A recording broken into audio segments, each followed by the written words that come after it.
Hi, here I am with another Natter That Matters, and today I'm with the amazing Louise Austin. Lovely Louise. Hi, Louise. Hi, thank you, Viv. For being with me here on this sunny Friday. I was very pleased because Louise came to a free thing I ran last week, and I hadn't seen her for ages because she's only just stepped back into the world of helping us entrepreneurs with our social media. So welcome back into the world of entrepreneurship, Louise. Not sure about the timing of it for you. I think timing was pretty naff, really, but then I think the universe just decided they need to get on with it anyway, so that's fine. Just take the step and then work it out, I suppose. Yeah, So tell everybody kind of what you do, basically. Tell them where you come from and what you do. Let's just get a bit of history. Right. A few people will know me from when I was running my business A2S Works, which became Louise Austin, as a sort of consultancy type training environment a few years ago. For many reasons, I stepped back into the world of employment and have been in that for about 4 years. Part of me wanted to see what it was like in the...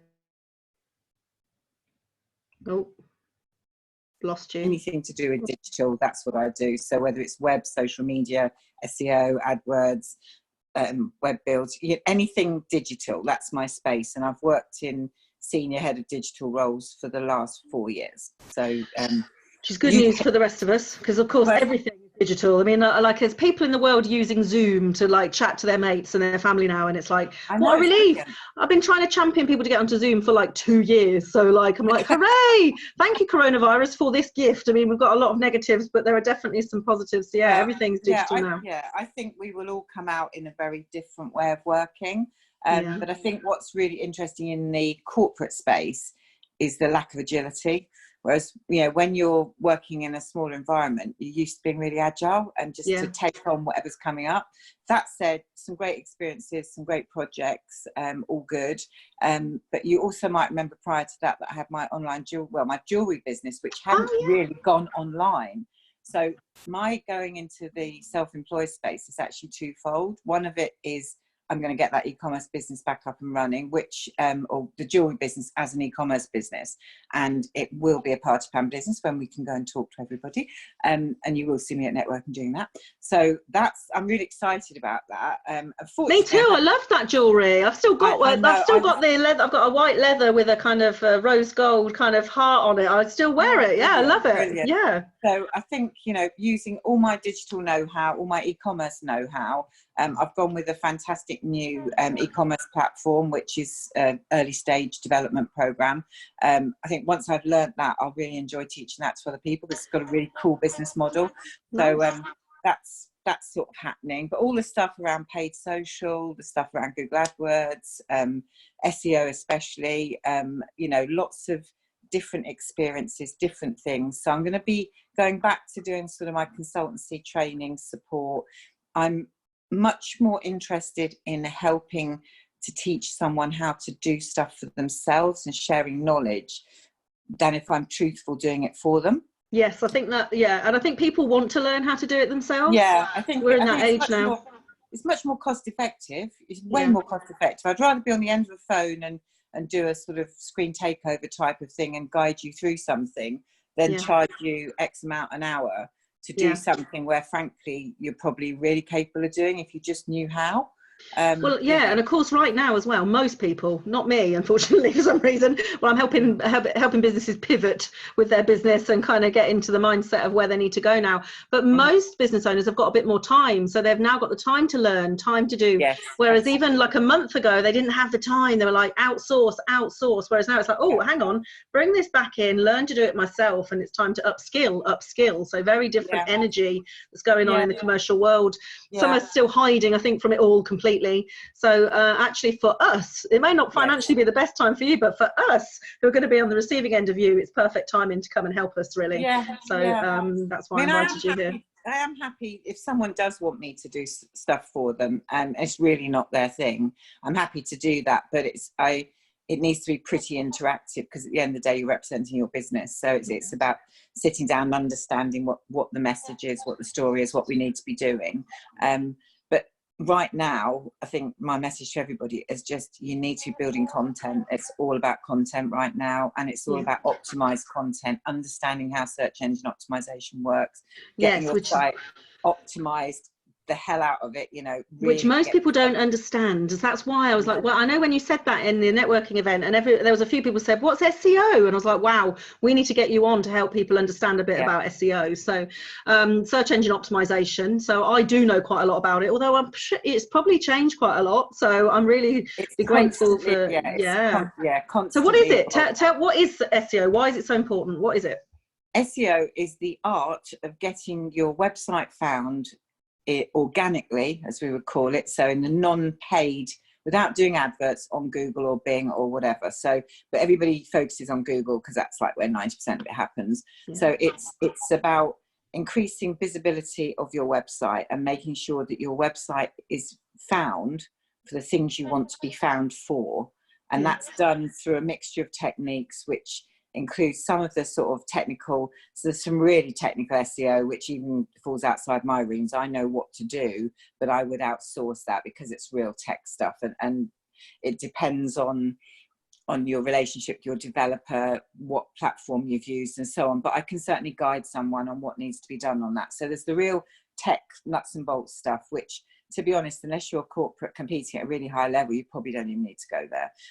But there is stuff that you should be doing on your website through your CMS system on your website. So the back end of your website, as we'd call it, you know, if you're on the bit that most of us don't even look at until somebody says, oh, you need to put this code there, and we all go, oh, do we? I don't know how to do that. So exactly. Yes, that bit you mean.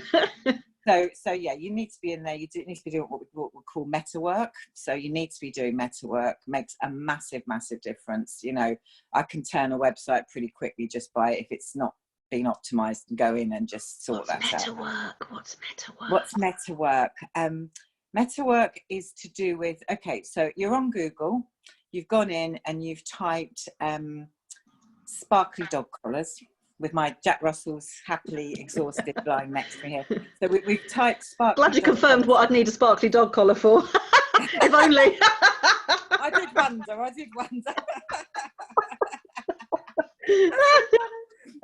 Right, so sparkly dog collars are us, right? So when you go in and you Google sparkly dog collars, the websites that come up that Google deems as being the most likely to satisfy your search query is what they call it. Okay. So based on what other people have gone on, this is not a good time the internet to drop out. Cool. Find on Can you repeat that, because it locked for me and I'm thinking it might lock for the viewers, so yeah. Okay.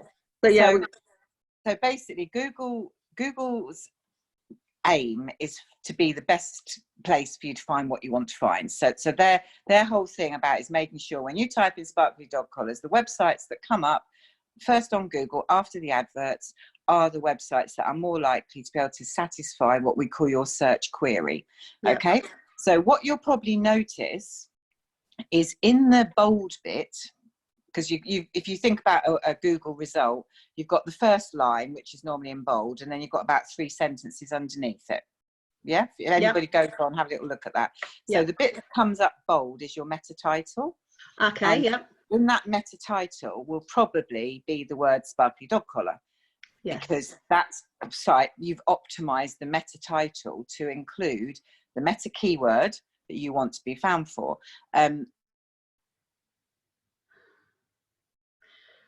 Internet's gone. Dog collar or sparkly or whatever will be bolded within that. Now, what Google is saying is, bloody internet, bloody technology. That meta description is your opportunity. That's your sales pitch. Yeah, you've got 3 lines. I think what Louise is trying to say is those 3 lines are the sales message. They bold it. Mm-hmm. Yeah, they're bolding it. So hello, they're doing something there. But what they don't want is your meta description to say sparkly dog collars, and when you land on the page, it's actually brown walking boots. Yeah. Yeah. So it has to be specific. Has to be relatable. Exactly. Yeah. Your meta title and your meta description has to be relevant to the content on the page. So that's something you can do very easily. In corporate land, we would experiment a lot with our meta titles.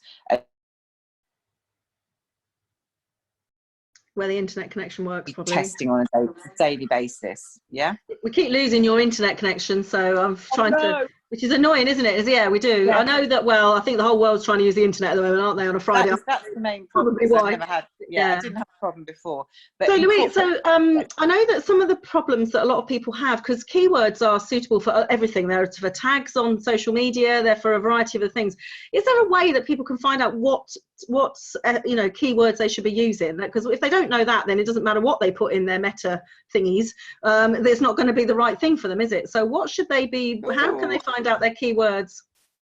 Right, there's lots of different approaches to it. And obviously free is always good.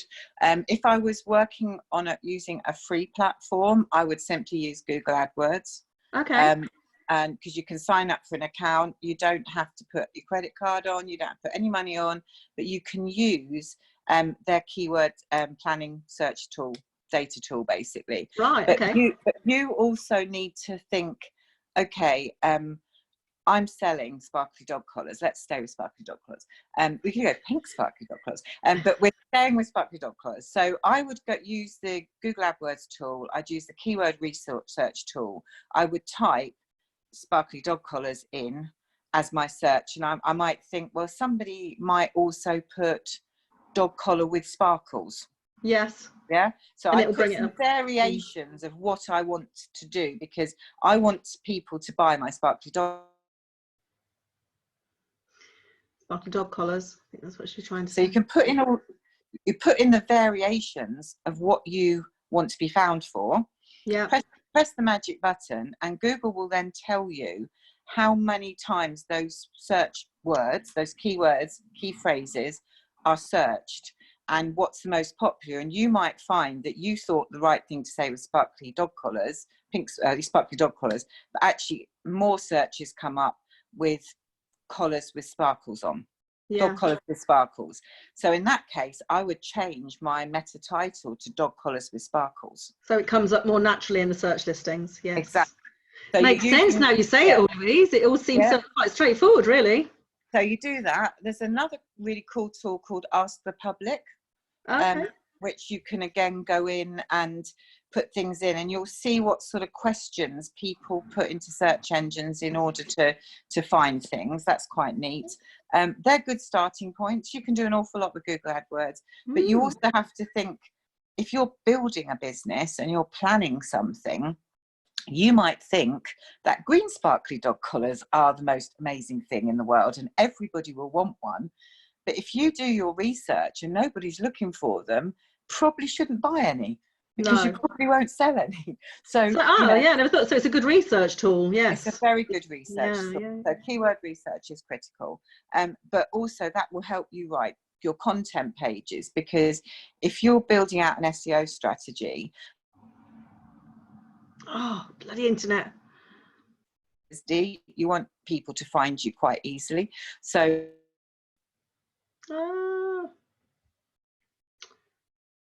the content that I'm planning on my website, and I would say, we'll stay with the dog collar analogy because I quite like that one. And I have actually bought the Fab Dog company, or the Fab Dog Supplies. You will see a dog supplies company coming out at some point. Anyway, so I would go, okay, so dog collars is going to be one of my areas that I'm going to focus on, because I know people buy dog collars. So my master page, if you like, the first one of my family tree would be dog collars, and the URL would be /dog collars. Okay, yes. Your web page name. So it starts right at the beginning. Your page. Okay, I'm with you. Yeah. Yeah. So that would be my dog collars page. That's my category page, if you like, my main category page.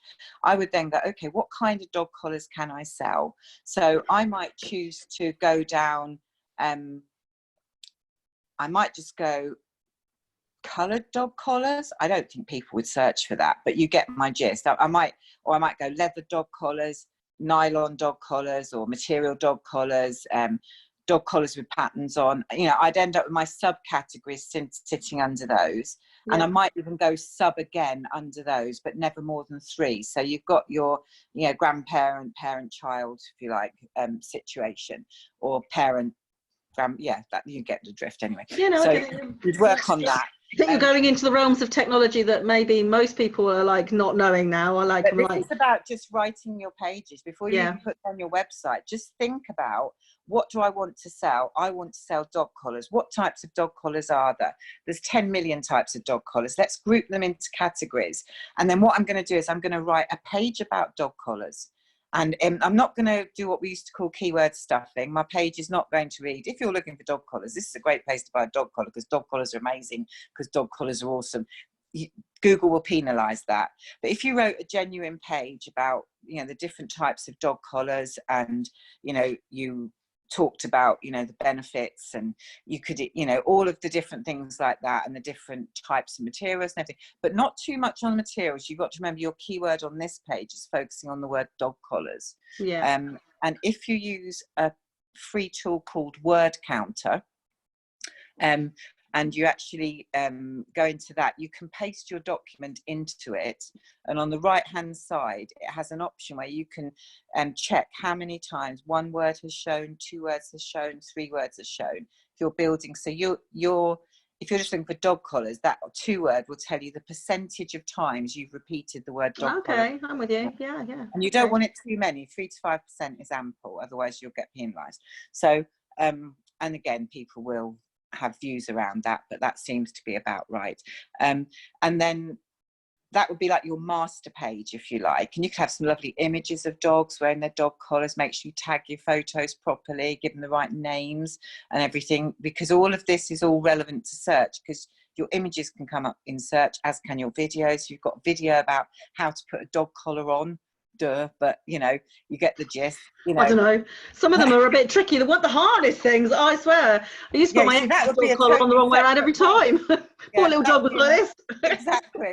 That would be another page, wouldn't it? That would be dog harnesses. Yes, that's a different one. Yes, I'm with it. But you see, so if you can make really think about it. I mean, if you were an interior designer, you might have a page that's all around interior designs for the bedroom.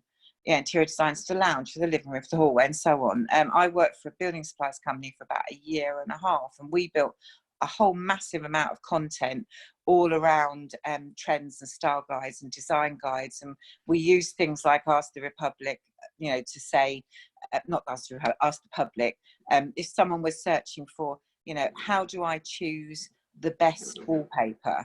We would actually write a page called How Do I Choose the Best Wallpaper? Oh, I'm with you now, yeah. So whatever they're searching for, you write a piece on. Yeah, no, it makes sense, yeah. Yeah, and that's something people should be doing now. Yes, and there's such a lot of people not doing any of this at all, like none at all. So it's a good way to get that kind of exposure, that visibility, to kind of get dominance in your marketplace, I suppose, really. Thank you so much. Yeah. That sounds a bit like a lesson, didn't it? But well, that's what you do. You're a trainer, so that's what I would. I'm the same. Everyone gets a whole lesson with me every time. What I'd like to do is, I want you to, under this, when I put it live into the group, is post how people can get in touch with you, how they can work with you. Okay. Cool. If you've got a Facebook business page or an email address, or however. I'm being the typical builder, doesn't work in her own house. But I was so excited to get the jewellery business underway, and I've kind of gone, okay, I think that needs to go on a bit of pause for a moment. I need to do this, pivot. But I need to go and update it. That's yes. That's next for you, lovely. And the Facebook page, but right now personal email is dead. I will put it in the comments, but it's good. Yes, thank you. Or phone number, or however people can get hold of you, really, or connect with you on social media. So of course, when you comment, people will know how to connect with you on Facebook. Yeah, absolutely. Thank you so much to walk people through that. Yes, that's really kind of you, and I think they need it as well. They definitely do. I think I need to really look at mine, maybe. So we'll have to have a little chat, Louise. So thank you so much for coming on to Natter Matters. And I'm so pleased you're back in our small business community. I've missed your energy. I can't wait to be out seeing everybody, because I did miss everybody. I felt like I was in exile, but I'm back. Yeah, well, you were kind of thing. Yeah, we have to go back got to go back to work. Like, no, so you're back. So very good to have you back, and I'm very grateful. Thank you for being here. Lovely to chat to you, honey. Yeah, take care. See you soon. Bye. Bye. Bye.